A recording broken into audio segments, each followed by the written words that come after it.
দুপুর বন্ধুরা, তো আমি রান্নাঘরে চলে এসেছি, শিখা রান্নাঘরে চলে এসেছি। তো আজকে মটরের ডাল রান্না করছি। দেখুন, তো মটরের ডালটা আমি আগে থেকে বসিয়ে দিয়েছি প্রেসারে, আর শুকনো লঙ্কা আর রসুন দিয়ে ছুটি প্রেসারে ডালটা করে নিয়েছি বন্ধুরা, আগে থেকে বসিয়ে দিয়েছি বললাম। যে ডালটা একদম দেখুন 1 নম্বর মটরের ডাল। আর এই যে শুকনো লঙ্কা ভাজা আর রসুন দিয়ে, শুকনো লঙ্কা দিয়েছি আর রসুন দিয়েছি। এবারে ডালটাকে ছুঁকে দেব। এই দেখুন,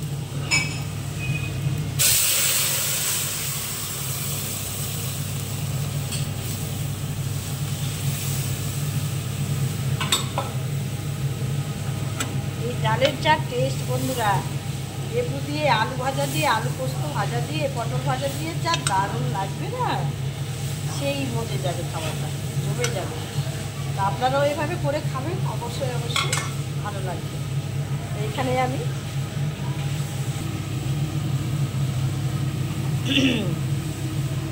তো মটরের ডালটা কেমন লাগলো দেখলেন তো, শুকাটা। আপনারাও এই রসুন আর কাঁচা শুকনো লঙ্কা দিয়ে শুকিয়ে রান্না করবেন, খাবেন, আর সেই দারুণ টেস্টি লাগবে। সাথে আলু ভাজা, পাঁপড় ভাজা, পটল ভাজা,